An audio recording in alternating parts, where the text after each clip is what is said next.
Eres libre, No, soy esclavo de la libertad. pero Pero he elegido la esclavitud. Y cuando uno elige de lo que va a ser esclavo es otra forma de la libertad, es cierto. ¿en qué consiste la libertad? En hacer lo que uno ama.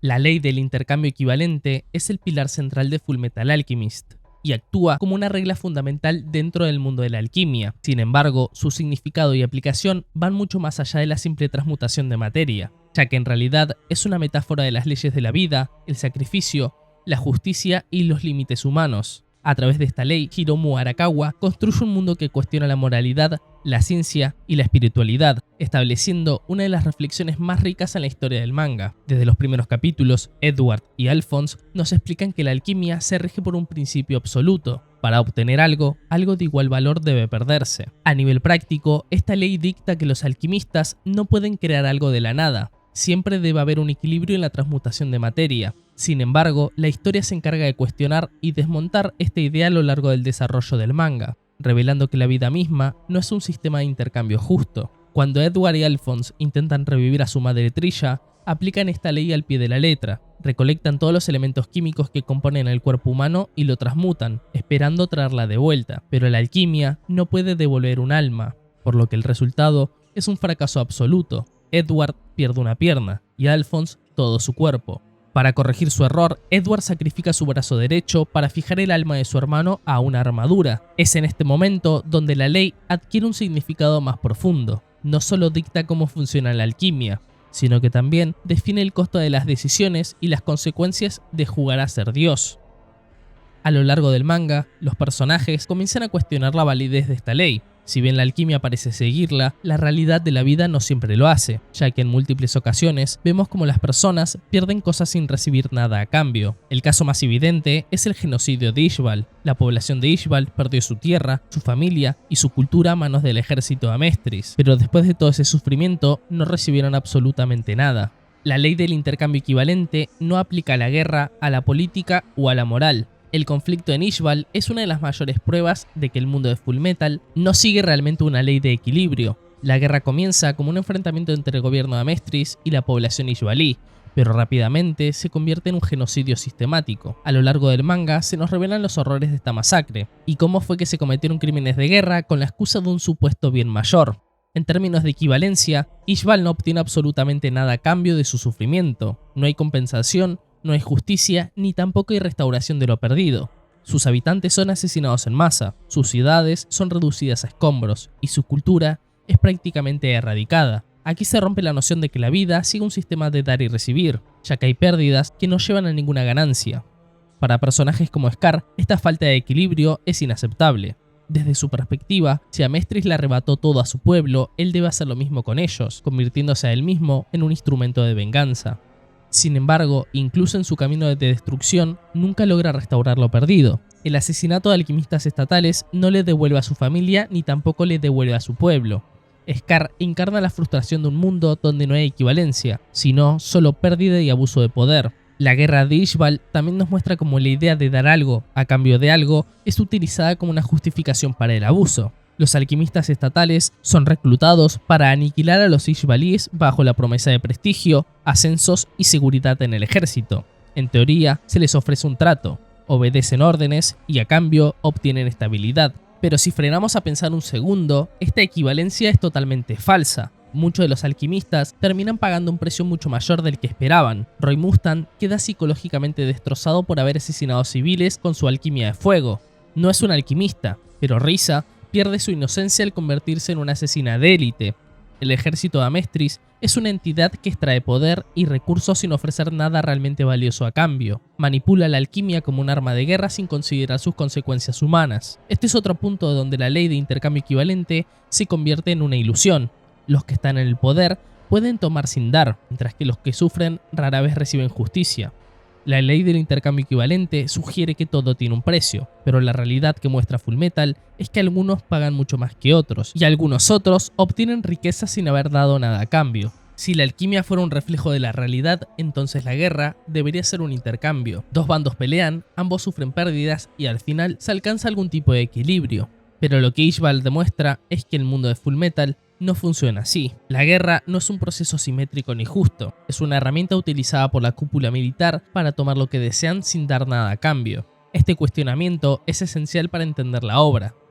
Si realmente existiera una equivalencia en la vida, ¿por qué hay personas que pierden todo sin recibir nada a cambio? ¿Por qué algunos pueden acumular poder sin pagar un precio real? La guerra de Ishbal es la prueba definitiva de que la ley del intercambio equivalente es una ilusión cuando se trata de política, el poder y la moralidad. La falsedad de esta ley también podemos verla en la propia existencia de los homúnculos. Son seres creados sin la necesidad de sacrificio personal, desafiando directamente la idea de la equivalencia, utilizando a pobres seres humanos que pierden todo a cambio de la nada misma. Personajes como Roy Mustang y Scar representan dos versiones diferentes sobre esta injusticia. Mustang, por su parte, a pesar de haber participado en la guerra de Ishbal, busca corregir el desequilibrio accediendo al poder para cambiar el sistema desde adentro. Scar, en cambio, adopta un enfoque basado en que solo la destrucción puede restaurar el equilibrio. Ambos personajes entienden que el mundo no funciona con un intercambio justo, y sus acciones reflejan una lucha constante contra un sistema que no retribuye a todos por igual. Otro punto clave del manga es la relación entre la alquimia y la espiritualidad. En la historia, la puerta de la verdad es un elemento central que parece tener una conexión con una entidad superior. Los personajes que la cruzan se enfrentan a una revelación absoluta, pero esta viene con un costo. La puerta puede verse como una representación de la iluminación espiritual o incluso como un juicio divino. Aquellos que intentan acceder a verdades prohibidas, como los Elric con la transmutación humana, son castigados. El personaje de Padre es otro ejemplo de este simbolismo. Originalmente, un simple hombrecito en un frasco que busca convertirse en un dios absoluto, eliminando sus debilidades humanas y absorbiendo el poder de la verdad. Pero al final, fracasa, porque no comprende que el verdadero poder no proviene de eliminar la humanidad, sino de aceptarla. Edward llega a esta conclusión en el clímax del manga, cuando en su último sacrificio renuncia a la alquimia para recuperar a Alphonse. En ese momento, la ley del intercambio equivalente se rompe por completo. Edward no intercambia algo de igual valor, sino que elige abandonar el poder en favor de su hermano. Es un acto de amor puro que desafía la lógica alquímica, demostrando que los lazos humanos son más fuertes que cualquier ley científica o divina. A medida que el manga avanza, nos da una respuesta muy clara. La ley del intercambio equivalente no es una regla inquebrantable, sino una percepción limitada del mundo. La vida no se rige por un sistema de intercambio justo, y el verdadero crecimiento surge cuando las personas aceptan sus imperfecciones y siguen adelante. El viaje de Edward y Alphonse es la prueba de esto. Comenzaron creyendo en una ley absoluta, pero terminaron entendiendo que la vida es mucho más compleja que eso.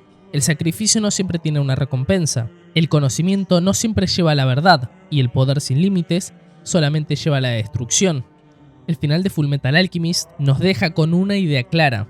La única manera de superar las limitaciones humanas no es tratando de dominar las reglas del universo, sino aceptando la propia humanidad y los lazos que nos unen a los demás.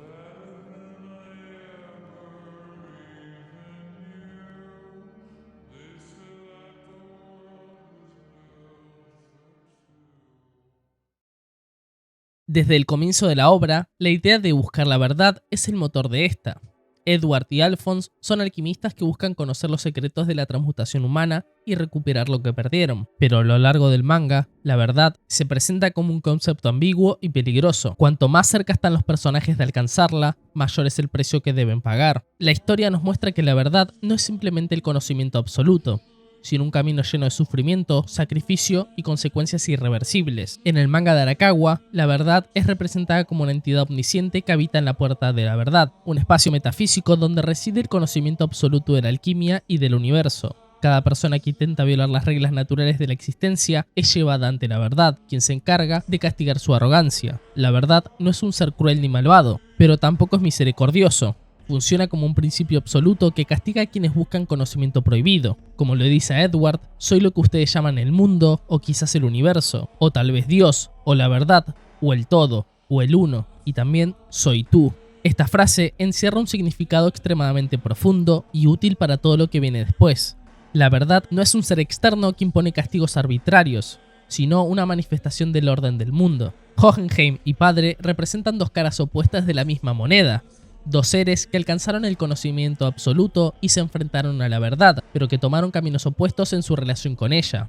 Ambos nacieron de un mismo origen, los experimentos alquímicos de Xerxes, y ambos recibieron de manera distinta el conocimiento prohibido que los llevaría a comprender el funcionamiento del universo. Sin embargo, su manera de procesar esta revelación es lo que define sus destinos. Padre es la encarnación del orgullo humano en su forma más destructiva. Desde su primera manifestación como un homúnculo dentro de un frasco, su aspiración es liberarse de las cadenas que limitan su existencia. Para ello, manipula a los gobernantes de Xerxes y provoca el sacrificio de toda su población en un ritual alquímico, absorbiendo sus almas para convertirse en un ser de poder inconmensurable.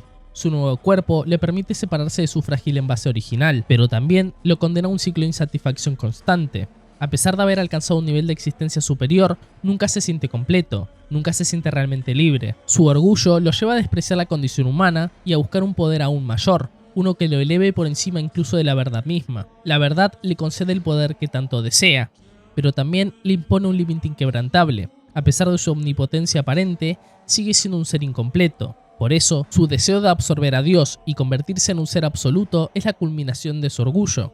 Sin embargo, cuando su plan fracasa y es llevado ante la verdad, se enfrenta a una revelación brutal. No es castigado por sus crímenes de forma arbitraria, sino que simplemente recibe lo que siempre ha sido, un ser vacío, incapaz de comprender el mundo porque se ha aislado completamente de él.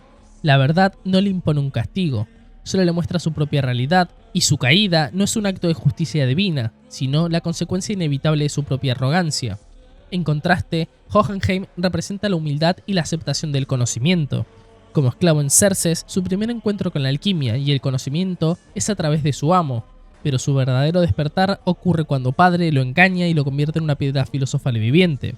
Durante siglos, carga con la culpa del genocidio de Xerxes y busca redimirse no con más poder, sino con comprensión. Su viaje no es el de alguien que busca trascender la humanidad, sino el de alguien que intenta reconciliarse con ella. A diferencia de Padre, Hohenheim no desprecia la vida humana, al contrario, la valora por encima de todo. Cuando finalmente se enfrenta a Padre, no lo hace con la intención de demostrar superioridad, sino con la determinación de proteger a aquellos que ama. A lo largo de la historia, Hohenheim demuestra que el conocimiento y el poder solo tiene sentido si se usan para el bienestar de los demás, mientras que Padre ilustra el destino trágico de quien busca poder sin propósito. Es por esta razón que su victoria en el día prometido tiene un peso tan grande para el padre de los Elric. Al final, Padre es devorado por la verdad porque nunca pudo aceptarla. Su caída es el destino de aquellos que creen que pueden dominar el universo sin comprenderlo realmente. Hohenheim, en cambio, encuentra paz no en la inmortalidad, sino en la mortalidad misma. Al final de su viaje, elige morir como un humano, contento por la aceptación de esos hijos que hace muchos años dejó atrás. Mientras que Padre termina en el vacío absoluto, Hohenheim descansa en la tierra, aceptando su humanidad con gratitud. Esta oposición entre ambos personajes refuerza el mensaje central de Fullmetal Alchemist. El verdadero poder no radica en el dominio sobre la materia o en la inmortalidad, sino en la comprensión del mundo y en la conexión con los demás. La verdad no castiga ni premia, solo muestra a cada persona lo que realmente es. Para Padre, significa el abismo de su propio vacío. Para Hohenheim, significa la paz de haber encontrado su propósito. Fullmetal nos muestra que la búsqueda de la verdad es un camino peligroso. Algunos, como Edward, aprenden a aceptar sus límites, otros, como Padre, son consumidos por su ambición, y hay quienes, como Hohenheim y Scar, que encuentran su propia versión de la verdad en el sacrificio y en el cambio. La obra de Arakawa no nos dice que la verdad sea mala, pero sí que es un concepto que debe respetarse. No todo conocimiento es accesible, no todo poder es legítimo, y no toda verdad nos hace libres. El verdadero mensaje de la historia es que la humanidad no necesita conocerlo todo para ser feliz. A veces, lo más importante no es el poder ni el conocimiento, sino las conexiones que creamos con otros y la voluntad de seguir adelante a pesar de nuestras pérdidas.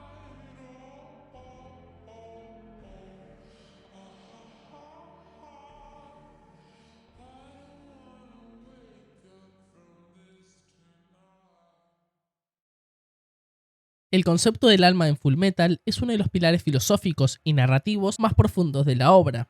La serie no solo cuestiona su existencia, sino que también plantea interrogantes sobre su naturaleza, su relación con la identidad y su peso dentro de la alquimia. A través de la historia de los Elric y los múltiples experimentos alquímicos que rodean a personajes como los homúnculos, los sacrificios humanos y las piedras filosofales, se construye una visión de la humanidad donde la ciencia y la espiritualidad se entrelazan en un dilema existencial. Desde el inicio del manga, la historia nos presenta la idea de que el alma es una entidad separada del cuerpo, y que en términos alquímicos puede ser transmutada, atada o incluso fragmentada. Esto se ve reflejado en la transmutación fallida de Trilla, donde Edward y Alphonse descubren que aunque lograron recrear un cuerpo humano, el resultado carecía de la esencia de su madre. Este evento es la primera gran revelación. El alma no es simplemente una combinación de elementos químicos, sino que posee una cualidad única e irreproducible. Uno de los casos más representativos de esta idea es el de Alphonse, cuyo cuerpo es destruido durante la transmutación humana, y su alma es sellada en una armadura gracias al sacrificio de Edward. A lo largo de la historia, Alphonse se convierte en una prueba viviente de que el alma puede existir de manera independiente al cuerpo, pero a la vez sufre las consecuencias de esta separación. Su falta de sentidos, su incapacidad para sentir dolor o hambre y el temor constante de que su alma pueda desvanecerse si el sello es dañado, los llevan a preguntarse si sigue siendo verdaderamente humano. Sin embargo, el manga nos muestra que el alma, más que una sustancia física, es la representación de la identidad. Alphonse sigue siendo él mismo, con sus recuerdos, emociones y voluntad, incluso sin su cuerpo. Esto sugiere que la humanidad no se define por la carne, sino por la conciencia y la capacidad de elegir. No obstante, la existencia de los homúnculos plantea una contradicción interesante. ¿Qué ocurre cuando un ser es creado artificialmente? Cada uno de los homúnculos en Fullmetal representa un aspecto del alma humana, pero lo más interesante es que su propia existencia cuestiona la naturaleza de esta. Padre, el homúnculo original, es un ser creado a partir de conocimiento alquímico, pero su obsesión con volverse divino los lleva a desprenderse de la humanidad y buscar una existencia más allá de ella. Los 7 homúnculos creados a partir de él son manifestaciones fragmentadas de su alma. Aunque poseen cuerpos inmortales y habilidades sobrehumanas, su comportamiento los delata como incompletos. Por ejemplo, Envy, a pesar de su odio hacia los humanos, en el fondo los envidia por su autenticidad y conexión emocional. La tragedia de los homúnculos es que aunque poseen inteligencia, emociones y hasta deseos individuales, su existencia no es completamente humana, porque nunca fueron concebidos de manera natural. Esto refuerza la idea de que el alma no es solamente la conciencia o recuerdos, sino también una conexión con los demás y con el propósito de la vida. Uno de los conceptos más aterradores del manga es la piedra filosofal, un objeto de poder inimaginable creado a partir del sacrificio de cientos o miles de vidas humanas. La existencia de las piedras filosofales sugiere que el alma puede ser dividida y utilizada como combustible, lo que nos lleva a un dilema ético central en la historia. Cuando los Elric descubren la verdad detrás de estas piedras, comprenden que su uso implica una violación del principio mismo de la vida. Kimblee, la alquimista carmesí, es un personaje que lleva este concepto al extremo, viéndolo como una simple transacción. Si la piedra otorga poder, entonces el sacrificio es un precio justificable. En cambio, Marco representa una visión opuesta. La existencia de estas piedras es una prueba del horror de la alquimia utilizada sin restricciones morales. Hohenheim, quien se convirtió en una piedra filosofal viviente, es quizá el mayor reflejo del dilema del alma. A diferencia de Padre, él no busca poder, sino redención. Su cuerpo contiene miles de almas, pero en lugar de consumirlas, les otorga un propósito, les habla y reconoce su humanidad. En su lucha contra Padre, no pelea solo, las almas dentro de él también luchan. Esta diferencia fundamental entre ambos personajes refuerza la idea de que un alma solo tiene valor si se reconoce como tal. En el final del manga, Edward enfrenta la prueba definitiva de lo que significa un alma, cuando se encuentra ante la verdad y debe decidir cómo recuperar a Alphonse. En ese momento, comprende que la única transacción justa no es a través de una piedra filosofal ni de más conocimiento, sino de su propia capacidad humana.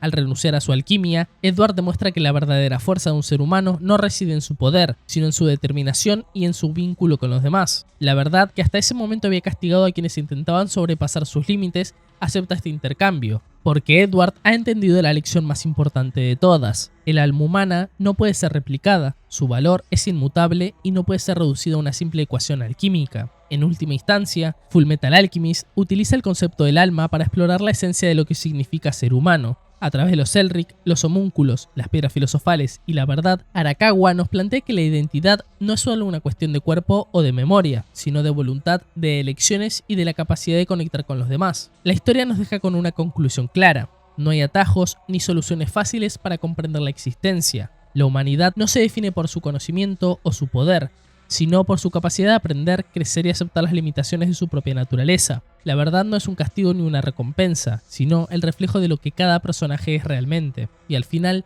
la pregunta más importante no es qué es un alma, sino qué significa tener una.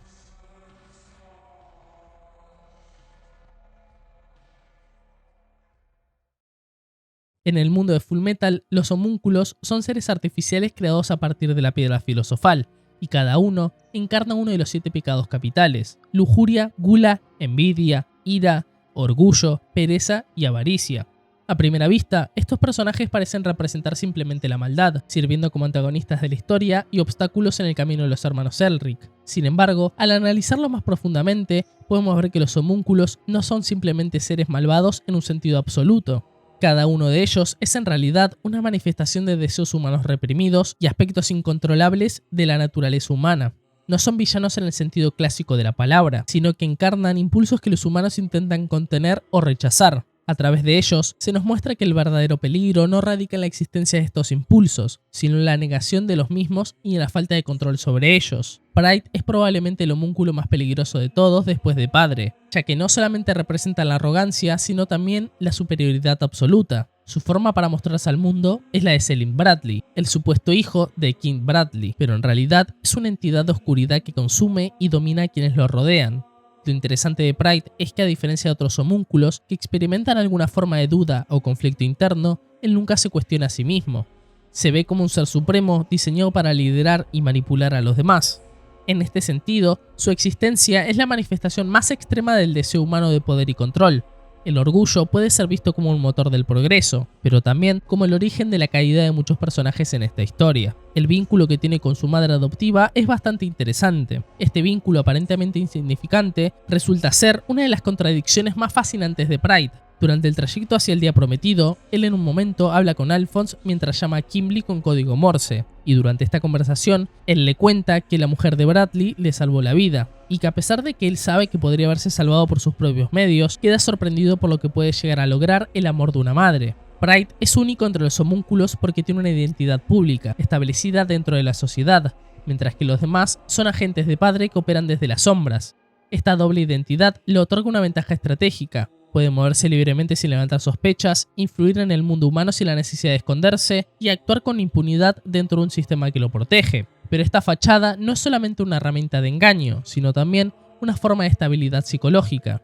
Su madre adoptiva, sin saberlo, juega un papel fundamental en esto. Al tratarlo como un niño normal, refuerza su identidad como Selim. En otras palabras, al darle un hogar y una figura materna, ella le proporciona algo que los demás homúnculos no tienen: un sentido de pertenencia dentro del mundo humano. Esta conexión lo hace diferente de sus hermanos, quienes actúan movidos por sus deseos más básicos y no establecen lazos con los humanos más allá de su utilidad o desprecio. Pride podría haber rechazado esa relación por completo, podría haberla visto como un mero disfraz para engañar a los humanos. Sin embargo, la conserva. Y no solamente eso, sino que llega a afirmar que ella le salvó la vida. Y esto sugiere que, aunque él mismo no lo admita, esa relación significa algo más para él. Tal vez, en el fondo, necesita la presencia de una madre para mantener su identidad cohesionada. Sin ella, ¿qué es realmente Pride? ¿Un monstruo? ¿Una sombra? ¿O simplemente un ser vacío que imita la vida humana sin comprenderla? Uno de los aspectos más interesantes de Pride es que, a pesar de su supuesta autosuficiencia, depende de otras cosas para existir. Su madre le da una identidad, Padre le da un propósito, su sombra es la fuente de su poder. Pero si le quitamos todos estos elementos, ¿qué le queda? En este sentido, su orgullo no es tan absoluto como él cree. Si realmente fuera un ser supremo, independiente de todo y de todos, no necesitaría aferrarse a su fachada como Selim Bradley. Y cuando finalmente es derrotado y su sombra se desmorona, lo único que queda de él es un bebé indefenso, incapaz de recordar siquiera quién era. Este destino es irónicamente trágico. Mientras que otros homúnculos como Envy terminan consumidos por sus propios complejos, Pride pierde todo lo que más valoraba: su identidad. Su orgullo lo llevó a subestimar a los humanos, pero al final la humanidad fue lo único que le quedó. Sin su sombra, sin su poder, sin su arrogancia, se convierte en lo más cercano a un ser humano que jamás fue. Un niño sin recuerdos, sin odio y sin superioridad. Al final de la historia, cuando Pride renace como un bebé sin recuerdos de su vida anterior, su madre adoptiva sigue amándolo. Para ella, él nunca fue un monstruo, nunca fue un ser arrogante, cruel o despiadado. Para ella, siempre fue su hijo. Aquí es donde Fullmetal plantea una pregunta muy interesante. ¿Qué es lo que realmente define a un ser? Si Pride hubiera crecido de nuevo sin la influencia de Padre, ¿habría sido un monstruo otra vez? ¿O habría sido un niño normal? ¿Es el orgullo algo innato en él o fue una construcción impuesta por su creador? Envy es uno de los homúnculos más complejos. pues detrás de su actitud cruel y sádica se esconde un profundo odio hacia los humanos. A lo largo de la historia, Envy ridiculiza a los humanos, los considera débiles y patéticos, pero en el fondo, todo su desprecio proviene de su incapacidad para ser como ellos. Envy puede transformarse en cualquier persona y manipular su apariencia a voluntad. Esto refuerza la idea de que no posee una identidad propia ni un sentido de pertenencia real. Su deseo reprimido es simple, quiere ser un humano, pero al no poder lograrlo, lo transforma en odio. El momento en que Envy se enfrenta a Edward y este le señala la verdad es uno de los puntos más fuertes de toda su historia. Incapaz de aceptar la realidad de su deseo reprimido, elige el suicidio como su forma de escape, demostrando que el odio hacia los demás muchas veces no es más que una proyección del odio hacia uno mismo. A diferencia de otros homúnculos, Grid es el único que realmente desarrolla una evolución significativa y llega a identificarse con los humanos. Su pecado es quererlo todo. Sin embargo, lo que realmente anhela es algo que ni él mismo entiende al principio, una conexión real con los demás. Cuando se fusiona con Link, se da un conflicto interno entre su identidad como homúnculo y la influencia del futuro emperador de Sin, quien poco a poco le muestra lo que significa luchar por los demás. En su sacrificio final, Grid no desea poder ni riqueza, sino que reconoce que lo único que realmente quería era amistad. Este es un reflejo directo de cómo el deseo humano de poseer cosas materiales muchas veces es solo una máscara para una necesidad más profunda de afecto y validación. Entre los homúnculos de Fullmetal, Gluttony es mi favorito, y es el que a primera vista parece el menos complejo. Representa la gula, el deseo insaciable de consumir sin límite. Su diseño y comportamiento lo representan como una criatura infantil, con un intelecto simple y un solo propósito: devorar todo lo que se le ordene. Sin embargo, debajo de su aparente simplicidad hay una relación fascinante con Lust, que sugiere que los homúnculos no están completamente exentos de sentimientos y que su existencia está más ligada a las emociones humanas de lo que parece. Gluttony no actúa por sí mismo, siempre está bajo el mando de alguien más, pero su lealtad hacia Lust no es solo una cuestión de obediencia mecánica. A lo largo del manga, se muestra que él la sigue con devoción, la busca cuando está en peligro y en más de una ocasión muestra preocupación genuina por ella. Cuando Lust muere a manos de Mustang, Gluttony reacciona con una furia que rara vez se ve en él.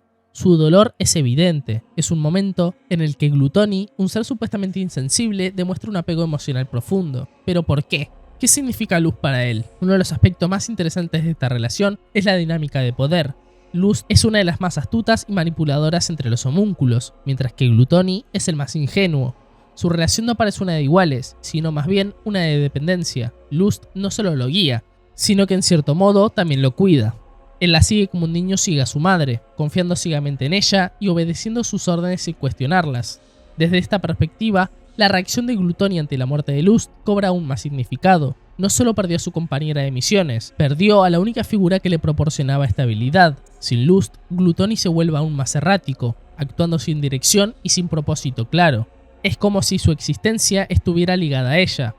Aunque los homúnculos son considerados seres artificiales, su relación con Lust demuestra que no están exentos de la necesidad de vínculos emocionales. En cierto sentido, Gluttony no solo representa la gula en el sentido literal, sino también un deseo más profundo e inconsciente, el hambre de apego. Su obsesión por Lust es la manifestación de esta necesidad y su reacción ante su muerte muestra que incluso los homúnculos pueden experimentar algo parecido a la pérdida y el duelo. Tras la muerte de Lust, Gluttony se convierte en una criatura aún más trágica. Padre lo reutiliza sin ninguna consideración, despojándolo de cualquier identidad que pudiera haber tenido, ya que sin Lust, sin alguien que lo guiara, Gluttony es solamente un cascarón vacío.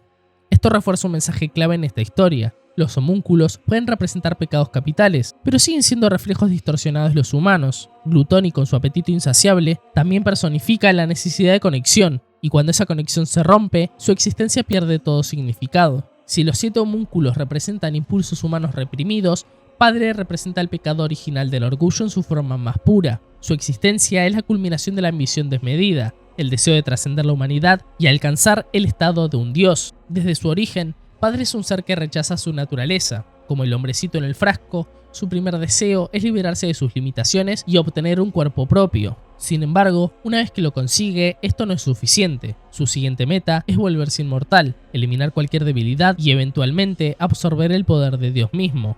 Lo interesante de Padre es que, a diferencia de los otros homúnculos, no muestra emociones humanas. Mientras que Envy siente odio, Grid siente deseo y Pride se siente superior, Padre se presenta como una entidad completamente desprovista de pasiones. Esto lo convierte en un personaje aterrador, ya que su deshumanización es total. No busca placer ni tampoco busca venganza, solo busca el poder absoluto. Sin embargo, su caída es inevitable. En su obsesión por convertirse en Dios, Padre pierde la conexión con todo lo que significa ser un ser vivo. El análisis de los homúnculos y de Padre nos lleva a una conclusión clave: los pecados no son inherentemente malos, sino parte de la condición humana. Lo que define a los personajes no es la existencia de estos impulsos, sino en la forma en que los controlan. Los homúnculos caen porque son extremos de estos deseos sin balance alguno. En cambio, los personajes humanos de la historia logran crecer y evolucionar al aceptar sus propias debilidades y aprender de ellas. Edward y Alphonse, a diferencia de los homúnculos, no niegan sus errores ni intentan superar la humanidad a través de la alquimia o el poder. Al final, Edward incluso renuncia a su alquimia, demostrando que la verdadera fuerza no está en el poder mismo, sino en la voluntad de aceptar la vida tal como es. De esta forma, Arakawa nos deja una lección profunda. Los pecados no son lo que nos destruye, sino nuestra incapacidad para reconocerlos y aprender de ellos.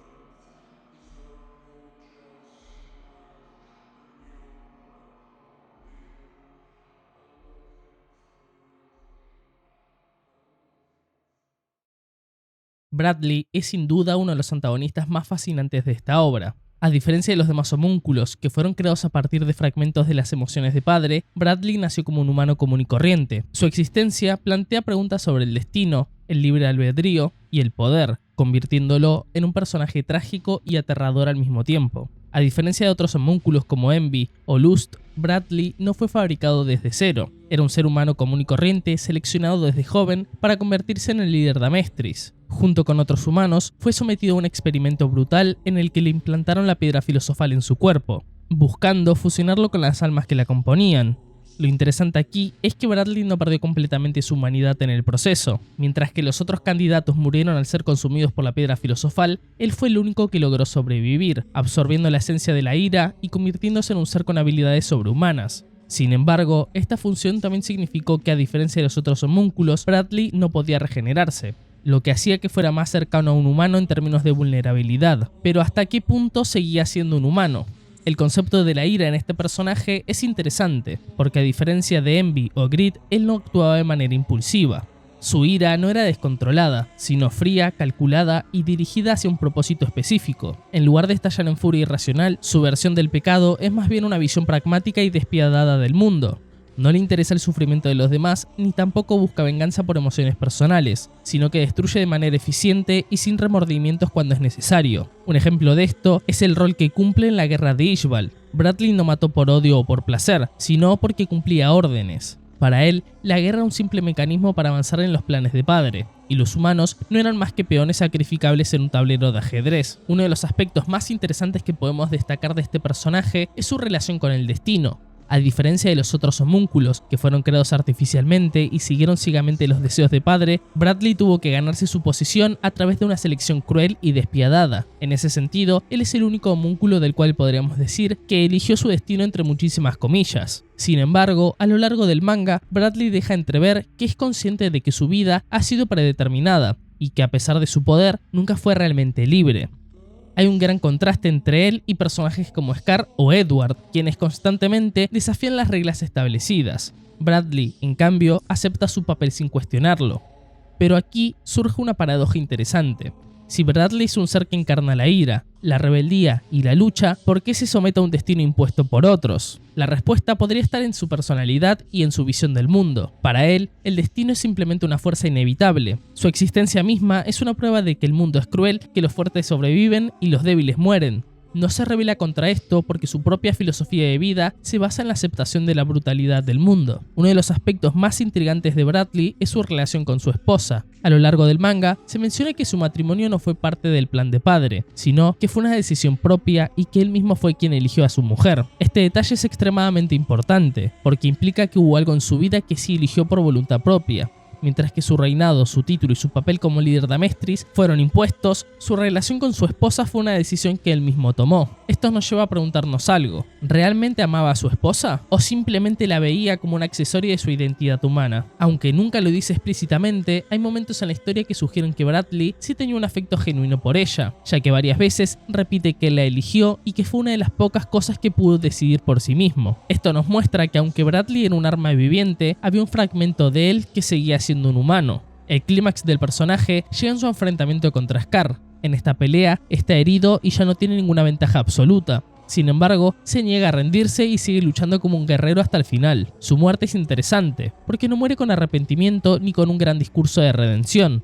Muere con una aceptación total de su destino, como un soldado que simplemente cumplió su papel en la guerra. En su final, muestra que nunca esperó más de la vida de lo que recibió. No buscaba justicia, no buscaba amor, ni mucho menos buscaba una redención. Solo existió para luchar y murió con la misma mentalidad. Su única ambición era cumplir con su papel. Sin embargo, hay algo irónico en su destino. Él, el líder de Amestris, el homúnculo de la ira, muere sin una explosión de furia, sino con una especie de tranquilidad en su rostro. En conclusión, fue un monstruo en el sentido de que asesinó sin remordimientos y gobernó a Amestris con puño de hierro. Sin embargo, también fue una víctima de un sistema que lo creó como un arma, privándolo de una verdadera libertad. En el fondo, Bradley no fue un villano tradicional, sino un hombre atrapado en un destino inescapable, alguien que entendía su papel en el mundo y lo cumplía sin cuestionamientos.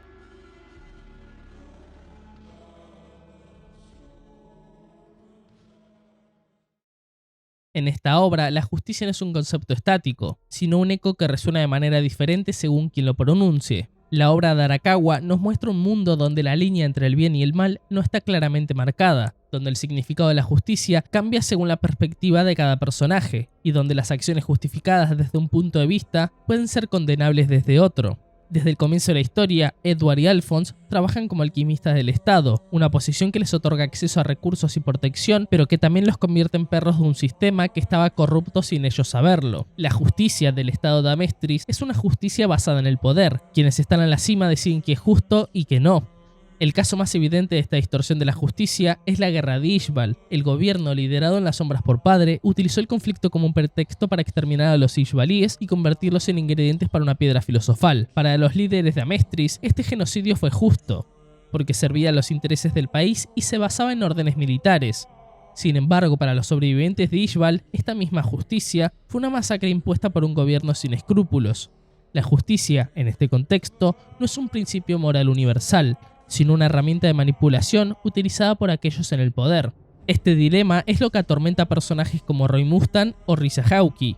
Ambos buscan una forma de expiar sus pecados y transformar el sistema desde adentro. Pero aquí surge una pregunta clave: ¿se puede cambiar un sistema injusto desde sus propias entrañas o es necesario destruirlo por completo?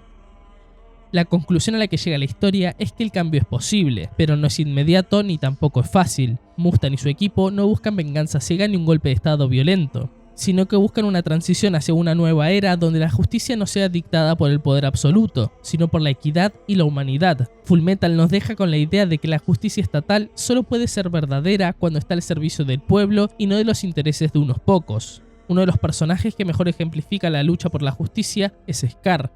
Como sobreviviente de la guerra de Ishbal, su visión de la justicia está impulsada por el dolor y la venganza. Para él, la justicia significa hacer pagar a los alquimistas del Estado con sus propias vidas, ya que él los ve como asesinos que deben recibir el mismo destino que impusieron a su pueblo. Scar se convierte en un ejecutor de su propia versión de la justicia, matando alquimistas estatales sin piedad. Sin embargo, a lo largo de la historia, comienza a cuestionarse si su justicia no es más que otra forma de perpetuar el ciclo de violencia. Su evolución lo lleva a comprender que la verdadera justicia no puede basarse solo en la venganza, sino que debe basarse en la reconstrucción. Al final de la historia, deja de ser un asesino para convertirse en un líder que busca restaurar a Ishbal, demostrando que la justicia no es solamente castigo, sino también la posibilidad de sanar el pasado y construir un futuro mejor. El eco de la justicia también se manifiesta en nuestro protagonista. Desde el inicio, Edward se rehúsa a matar, incluso en los momentos más desesperados. Para él, la justicia no se basa en el castigo, sino en encontrar soluciones que no impliquen la pérdida de vidas. Esto se ve reflejado en su enfrentamiento contra Kimblee, quien representa la versión totalmente opuesta, una justicia donde la destrucción y el sacrificio son inevitables. Kimblee desprecia la visión de Edward porque la considera ingenua, pero lo que el alquimista rubio demuestra es que la verdadera justicia no es para nada fácil. Es un camino difícil que requiere esfuerzo y sacrificio, pero que vale la pena recorrer.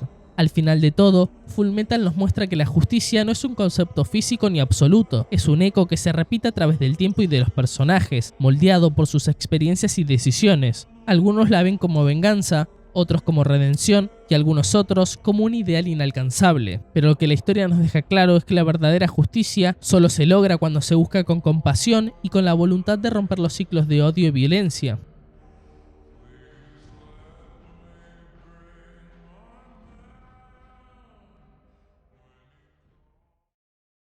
El Dr. Knox es uno de los personajes más silenciosamente trágicos de Fullmetal Alchemist. Su historia es la de un hombre que intentó escapar de su pasado, de sus crímenes y de su propia culpa, pero que inevitablemente se ve arrastrado de vuelta a la realidad. Knox fue uno de los médicos que participó en la guerra de Ishbal, no como soldado, sino como un hombre de ciencia que terminó convertido en un instrumento del genocidio. Su papel era aparentemente menos brutal que el de los soldados en el campo, pero en el fondo no era muy distinto. Su trabajo consistía en experimentar con cadáveres y estudiar la muerte en formas que un médico jamás debería hacerlo. Fue un hombre que traicionó los principios de su profesión no por voluntad propia, sino porque el sistema lo arrastró a ello. Al final de la guerra, Knox no intentó justificarse ni tampoco buscó redención. En lugar de eso, tomó la vía más fácil. Se apartó del ejército, dejó de practicar medicina y se aisló de su propia familia. En su mente, cortar lazos con el mundo significaba dejar atrás todo el horror de Ishbal. Pero el problema de huir es que tarde o temprano, la vida encuentra la manera de devolverte al punto de partida. Cuando Edward y Alphonse llegan a su puerta, se ve obligado a regresar a la medicina, no como científico del Estado, sino como un doctor real, alguien que salva vidas en lugar de estudiarlas como si fueran objetos desechables. En ese momento, podría haber fingido ser solo un viejo amargado, pero la verdad es que la responsabilidad que intentó evadir lo ha alcanzado. La guerra no desapareció solamente porque él cerró los ojos.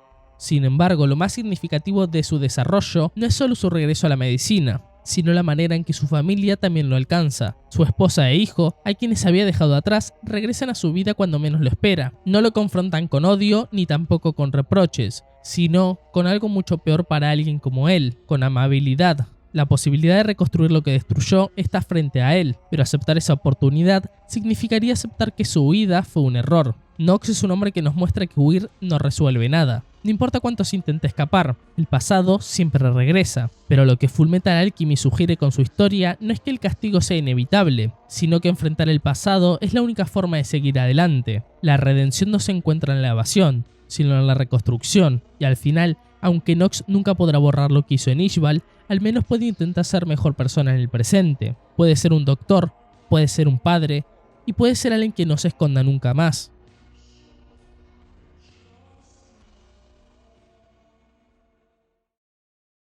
Risa Hawke es un personaje que vive en las sombras del fuego que nunca pidió. Su historia está marcada por el peso de un conocimiento prohibido, por la sangre derramada en el nombre del Estado y por la promesa silenciosa de vigilar a un hombre que carga con la misma culpa que ella. No es solamente la subordinada de Roy Mustang, es su guardiana, su freno y en muchos sentidos, su conciencia. El legado de Risa comienza con su padre, un alquimista obsesionado con la transmutación del fuego. Aislado del mundo, consumido por su propia investigación, su única preocupación fue desarrollar el arma definitiva sin considerar las consecuencias de su trabajo.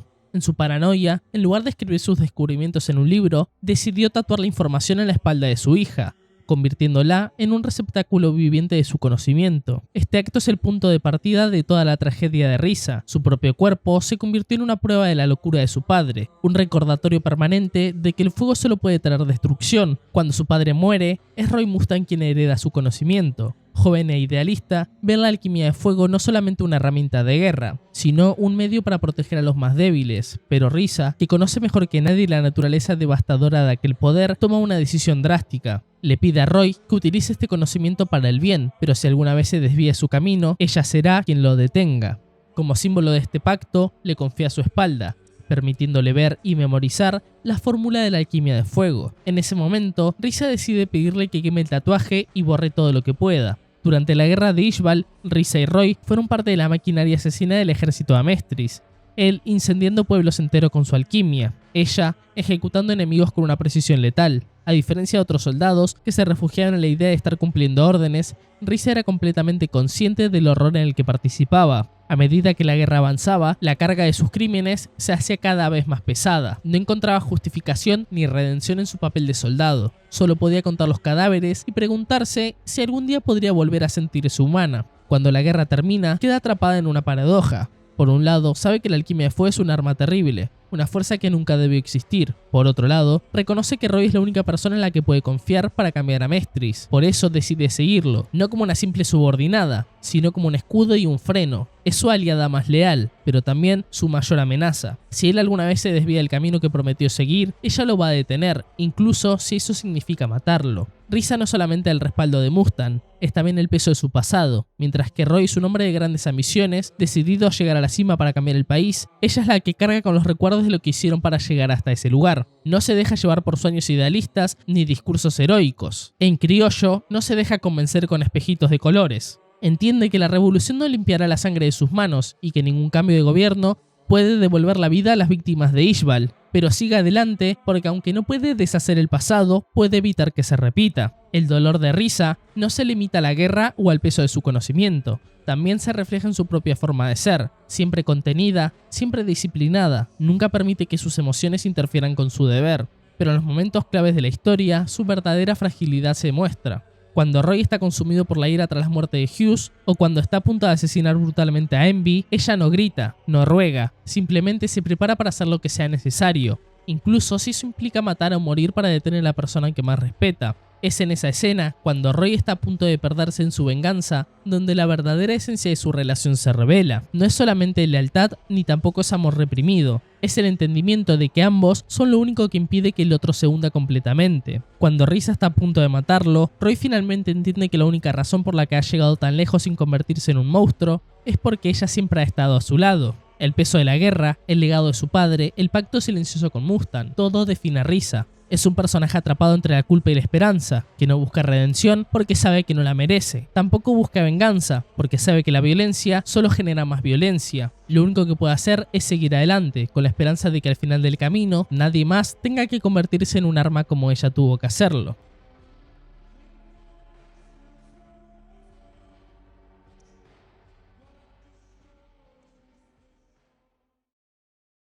Winry es la luz en el medio de la oscuridad, una presencia constante que sin empuñar armas ni utilizar alquimia se convierte en una parte esencial del viaje de Edward y Alphonse. No es solo su amiga de la infancia ni la mecánica que mantiene a Edward de pie, sino el ancla que lo une a un mundo que no está hecho solo de sacrificios y batallas. En una historia donde tantos personajes son consumidos por la pérdida y el deseo de redención, Winry representa otra forma de fortaleza, la capacidad de seguir adelante sin dejarse arrastrar por la desesperación. Desde pequeña, el destino le arrebató a las personas que más quería. Sus padres, médicos en la guerra de Ishbal, fueron asesinados por Scar. No tuvo la oportunidad de despedirse ni de entender el por qué el mundo podría ser tan cruel, pero en lugar de hundirse en la tristeza o buscar venganza, encontró en la mecánica una forma de ayudar a los demás. No podía salvar vidas como sus padres, pero sí podía devolver movilidad a quienes la habían perdido. Después de que Edward fracasa en la transmutación de su madre, Winry es quien le da la posibilidad de seguir adelante. Su trabajo no es solamente como ingeniera, es una extensión de su propio deseo de sanar sin hacer daño y de construir en lugar de destruir.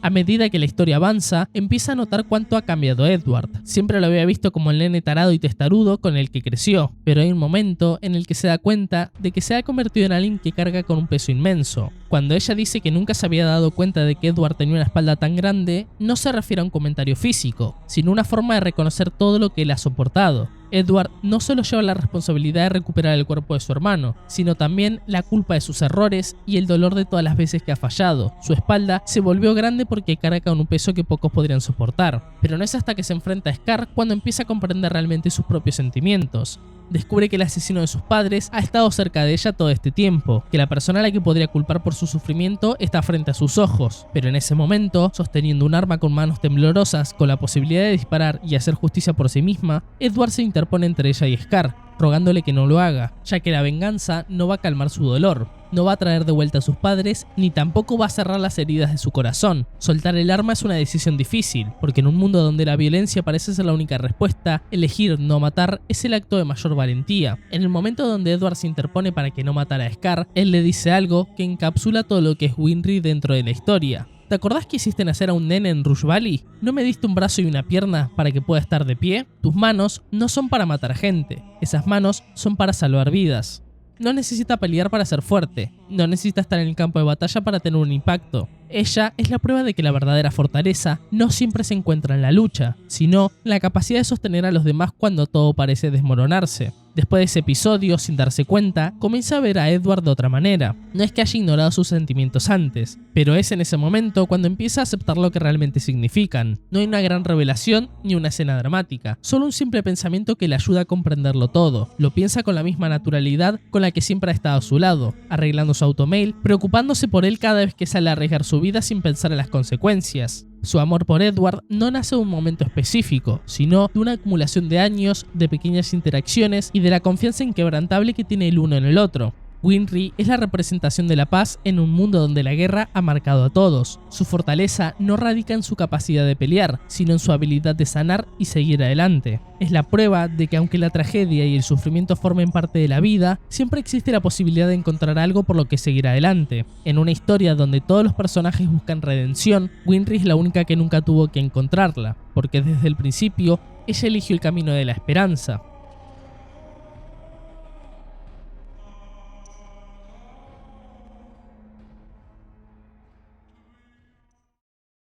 A lo largo de los 108 capítulos, la presencia de una entidad superior es un elemento recurrente y enigmático. La obra de Arakawa no presenta un dios tradicional, sino una entidad abstracta conocida como la verdad, que se presenta como el principio que rige el universo y la alquimia. Sin embargo, la idea de lo divino en el manga no se limita solamente a esta figura, también se explora a través de la arrogancia humana de querer ser Dios, el uso de la alquimia como una transgresión de las leyes naturales y la búsqueda del conocimiento absoluto. En el centro de la historia está la verdad, una entidad omnipresente que se encuentra en la puerta de la verdad, el límite al que los alquimistas solo pueden acceder tras un sacrificio. La verdad no es un dios con voluntad propia, sino más bien una manifestación del equilibrio universal. Es el reflejo del conocimiento absoluto y al mismo tiempo de la propia existencia del individuo. Cada persona que la encuentra se enfrenta a una versión de sí mismo, lo que refuerza la idea de que Dios no es una entidad externa, sino una verdad inherente a cada ser. La verdad no premia ni castiga, simplemente se encarga de mantener el balance del mundo. No impone moralidad, pero sí establece límites que los humanos no pueden traspasar sin pagar un precio. Su rol en la historia se asemeja al de una ley natural como la gravedad, inmutable, inevitable e imparcial. Si la verdad es el orden universal, entonces el antagonista principal, Padre, representa la negación de ese orden. Su ambición es convertirse en Dios, trascender su existencia limitada y liberarse de toda atadura humana. Padre nació de la avaricia del hombrecito en el frasco, un ser artificial que absorbió el conocimiento prohibido de la alquimia y manipuló a los humanos de Xerxes para obtener un poder absoluto. Al hacerlo, creyó que había logrado lo imposible, escapar de las reglas del intercambio equivalente y obtener el control total del mundo. Sin embargo, su visión de la divinidad es defectuosa. Para Padre, ser Dios significa ser todopoderoso y estar libre de deseos humanos. Por eso se despoja de sus emociones, separándolas en los homúnculos, pero en su intento de eliminar su humanidad se vuelve aún más débil. Su obsesión con la divinidad lo aísla, lo convierte en una entidad vacía que necesita absorber más poder constantemente para llenar su propio vacío. Al final, cuando es derrotado y enfrentado por la verdad, su destino es la ironía máxima. La entidad que creía poder suplantar le muestra que nunca fue más que un ser limitado por su propia arrogancia. No es castigado en un sentido religioso, sino que simplemente recibe lo que le corresponde según las reglas del universo. Su caída demuestra que la divinidad no es algo que se pueda alcanzar por ambición o poder. La relación de Edward y Hohenheim con la figura de Dios es profundamente simbólica y se entrelaza con sus respectivas búsquedas de significado, redención y comprensión del mundo. Ambos personajes representan caminos opuestos frente a la existencia de un orden superior, encarnado en la verdad y cómo los humanos deben posicionarse ante ello. Edward, desde el principio del manga, se muestra como alguien que rechaza abiertamente cualquier noción de Dios o fuerza superior. Es un científico que cree en la alquimia como un sistema basado en leyes concretas e inamovibles. Para él, no hay intervención divina en el mundo, solo acción y consecuencia. Su transmutación humana es la mayor prueba de ello, ya que desafió una ley universal y tuvo un castigo por eso. Su evolución a lo largo de la historia no consiste en aceptar la existencia de Dios en un sentido religioso, sino en comprender la humildad que viene con reconocer las limitaciones humanas. Su decisión final de renunciar a la alquimia es una afirmación de que los humanos no necesitan un poder divino para crecer, sino que deben confiar en sí mismos y en los lazos que los unen. En ese sentido, Edward no niega la verdad como concepto, pero sí rechaza la idea de que la humanidad debe someterse a un poder absoluto para avanzar. Por otro lado, su padre representa la otra cara de la moneda. A diferencia de Edward, su vida ha sido marcada por una búsqueda de significado en un mundo donde ha visto la verdad de cerca y ha sentido el peso de su existencia sobrehumana. Hohenheim ha tenido siglos para reflexionar sobre la relación entre humanos y las leyes universales. Mientras que Padre busca convertirse en Dios para estar por encima de todo, Hohenheim acepta la grandeza del orden universal y el lugar que los humanos ocupan en él. Su renuncia final a la inmortalidad es su forma de aceptar su humanidad, y con ello, la imperfección y la finitud como algo valioso. Edward y Hohenheim trazan dos caminos que reflejan la relación entre la humanidad y lo divino, uno desde la rebeldía y la autosuficiencia, el otro desde la resignación y la aceptación. Ninguno de los dos termina siendo creyente en un sentido religioso, pero ambos reconocen de formas distintas que hay fuerzas mucho más allá del control humano. La diferencia está en cómo deciden vivir bajo esas reglas, Edward confiando en la voluntad humana y Hohenheim encontrando paz en la aceptación de lo inevitable.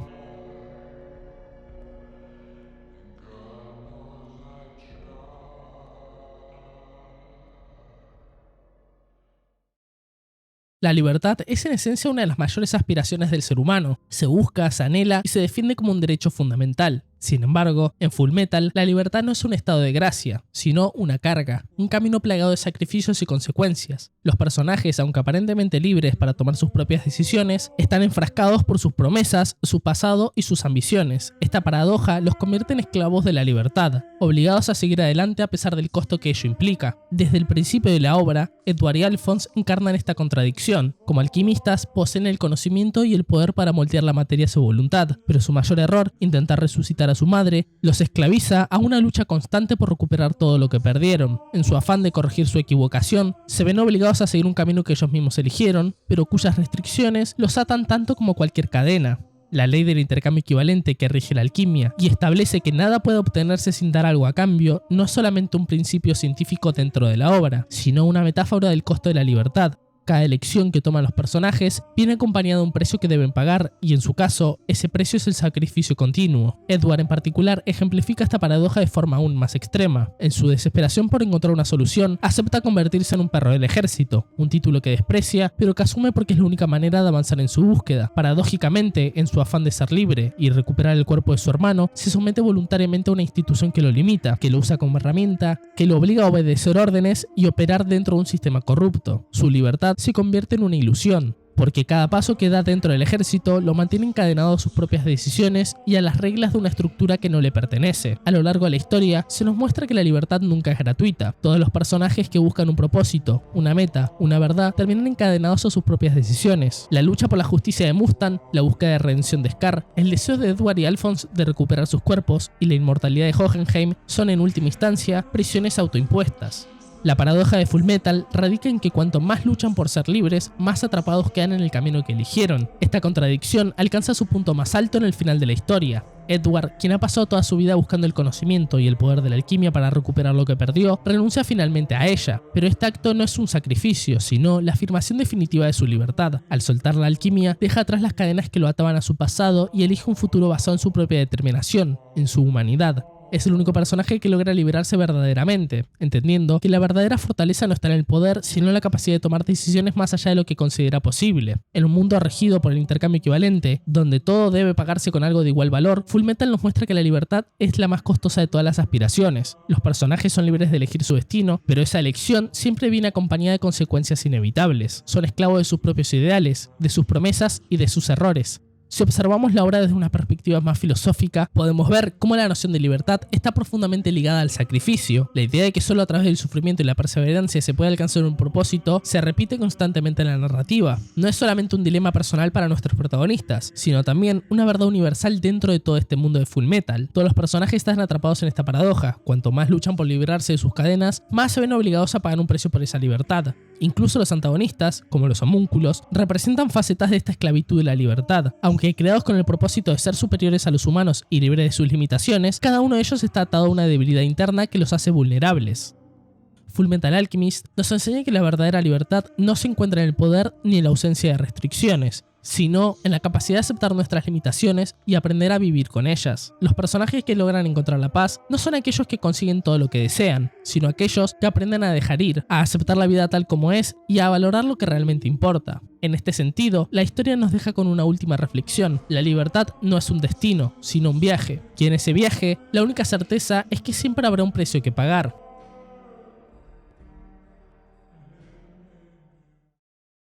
El viaje de Edward y Alphonse es una de las historias de crecimiento que más me gustan en toda la industria del manga. A lo largo de la obra, vemos cómo su desarrollo no es solamente físico o técnico, sino también emocional, filosófico y moral. Desde los primeros capítulos hasta el día prometido, los hermanos Elric evolucionan de niños arrogantes que creen poder desafiar las leyes de la naturaleza a jóvenes adultos que han aprendido el peso de la responsabilidad, la importancia de la humildad y el verdadero significado del sacrificio. El punto de partida de su viaje es un acto de desesperación nacido del amor y la arrogancia. La muerte de su madre Trisha deja un vacío inmenso en ellos, quienes con un talento nato para la alquimia creen que pueden traerla de vuelta. Desde un punto de vista narrativo, esto es clave porque establece la visión inicial de Edward y Alphonse sobre el mundo. Para ellos, la alquimia es un poder ilimitado, capaz de superar incluso la muerte si se usa de la manera correcta. Sin embargo, la transmutación humana que tanto estudiaron terminó en un desastre. La brutalidad de este momento es un punto de quiebre en sus vidas. Edward pierde su pierna y Alphonse su cuerpo entero. En un acto de desesperación y culpa, Edward sacrifica su brazo para sellar el alma de su hermano en una armadura. Es en este momento que Edward y Alphonse se enfrentan cara a cara con la verdad.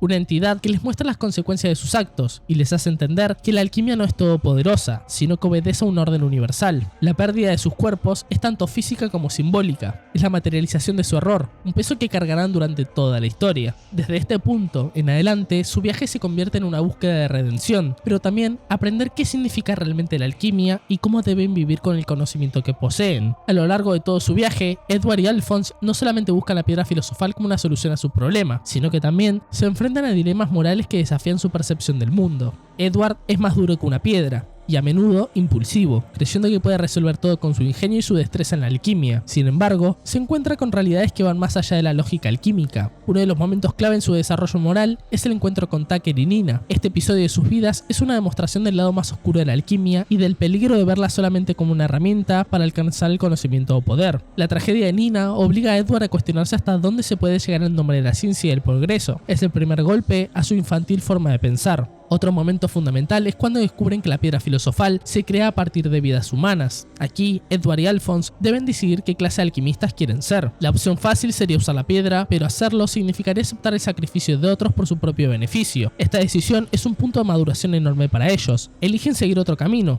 uno más difícil, pero que les permite mantenerse fiel a sus valores. Edward es el personaje que experimenta el cambio más visible a lo largo de la historia. Desde el inicio es orgulloso, impulsivo y a veces arrogante, pero su evolución lo convierte en alguien mucho más maduro, reflexivo y empático. Uno de los momentos definitivos en su evolución es su enfrentamiento contra Gimli. Como dije antes, Gimli representa una ideología completamente opuesta a la de Edward. La creencia de que el sacrificio es inevitable en la guerra y que los fuertes deben imponer su voluntad. Edward, en cambio, reafirma su creencia de que la vida humana no es algo que se puede usar como moneda de cambio, consolidando su posición ética. Sin embargo, el punto culminante de su desarrollo llega en el enfrentamiento final con la verdad. Edward finalmente comprende que la alquimia no es lo más importante de su vida. Lo que realmente vale la pena son las personas que lo rodean, sus experiencias y su humanidad. Es por eso que en el momento más importante de la serie, sacrifica su puerta de la verdad, renunciando a la alquimia para recuperar a Alphonse. Este es el mayor acto de madurez en su historia. Edward acepta que no necesita un poder sobrehumano para seguir adelante, que confiar en sus propias manos, en su propio esfuerzo y en sus seres queridos es suficiente. De esta forma, completa su viaje de crecimiento, dejando de ser un nene que creía poder controlar el mundo para convertirse en un hombre que acepta sus límites, pero que sigue luchando con lo que tiene. Si Edward representa el crecimiento emocional y moral, Alphonse encarna la exploración de la identidad y la humanidad. Desde el inicio, su dilema es existencial. No tiene cuerpo, no siente hambre, frío ni dolor. Esto lo lleva a cuestionarse qué lo define como persona. A diferencia de Edward, Alphonse es más calmado y empático desde el principio. Su evolución no es tanto como un cambio de actitud, sino como un descubrimiento interno. A lo largo de la historia, conoce a personajes que lo obligan a reflexionar sobre lo que realmente significa ser un humano. Pero para comprender todo esto, tenemos que hablar de Barry de Chopper, un personaje clave en la historia de Alphonse. Barry de Chopper es un asesino en serie que, al igual que Alphonse, perdió su cuerpo y fue ligado a una armadura usando alquimia. Sin embargo, a diferencia de Alphonse, es una persona que disfruta la muerte y la destrucción, viendo su falta de un cuerpo humano como algo liberador en lugar de una maldición. Cuando Alphonse se encuentra con Barry, se enfrenta a una idea aterradora. ¿Qué pasaría si él mismo perdiera su humanidad con el tiempo? Barry le plantea la posibilidad de que sin un cuerpo, la mente de Alphonse podría empezar a disociarse, olvidando quién es realmente. Este encuentro siembra una semilla de duda en Alphonse, quien empieza a cuestionarse si de verdad es quien dice ser o si simplemente es una memoria vacía atrapada en un casco de hierro. Barry representa la antítesis de Alphonse. Mientras que Barry abraza la idea de ser una armadura sin emociones ni ataduras humanas, Alphonse lucha por preservar su identidad. La existencia de Barry le muestra un destino que podría ser el suyo si alguna vez dejara de aferrarse a su humanidad. En este punto de la historia, Alphonse sufre una crisis que lo lleva a cuestionar si realmente es el hermano de Edward o si simplemente es una construcción de la alquimia. Este dilema lo atormenta profundamente hasta el punto de que duda de su propia existencia. Sin embargo, lo que diferencia a Alphonse de Barry es su vínculo con los demás. Mientras que Barry se ha desprendido de toda conexión humana y ve la vida como un juego sin consecuencias, Alphonse sigue creyendo en los lazos que ha construido. A pesar de su miedo, sigue luchando, porque entiende que su identidad no está definida solamente por su cuerpo humano, sino por las experiencias que ha compartido con las personas que ama. La evolución de Alphonse culmina con su sacrificio en la batalla final. En lugar de aferrarse a su existencia como lo haría Barry, Alphonse elige confiar plenamente en que su hermano puede ganar. Su decisión de entregar lo que le queda de su alma para que Edward tenga la oportunidad de ganar la batalla final contra Padre demuestra cuánto ha crecido. Ya no es el niño que temía desaparecer. Ahora comprende que la verdadera humanidad no está en un cuerpo físico, sino en la voluntad de proteger a todos los demás. Es por eso que, en un giro poético, su sacrificio es lo que le permite su regreso a la normalidad.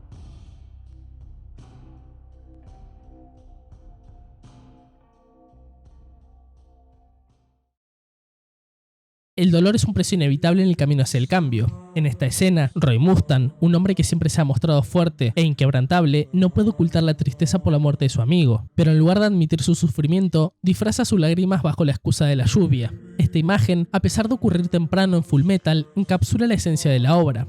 La pérdida, la responsabilidad, el sacrificio y la lucha por un futuro mejor. La muerte es un pilar fundamental en Fullmetal. Hughes muere de forma trágica y repentina, como muchos otros personajes a lo largo de la obra, recordándonos que la vida es frágil y que cada pérdida deja una marca imborrable en quienes seguimos adelante. Pero la historia nos enseña que el verdadero peso de la muerte no radica en la desesperación, sino en lo que hacemos con el dolor. Edward y Alphonse lo aprenden al perder a su madre y pagar un precio brutal por intentar recuperarla, y Mustang en esta escena nos muestra que incluso los más fuertes tienen heridas que ocultar. Sin embargo, Fullmetal Alchemist no es solamente una historia de pérdida, sino también de los lazos que forjamos con los demás. Mustang tiene a Risa, quien no solo lo protege físicamente, sino que también lo mantiene firme en su camino. Edward y Alphonse se apoyan el uno al otro, pero también encuentran a Winry. La obra nos deja claro que nadie llega solo a la verdad ni al poder, el camino es compartido. Además, la historia nos habla de promesas y del peso de la responsabilidad. Mustang le prometió a su amigo que cambiaría el país desde adentro, que limpiaría la corrupción y que construiría un lugar donde tragedias como la de Ishbal no se repitieran.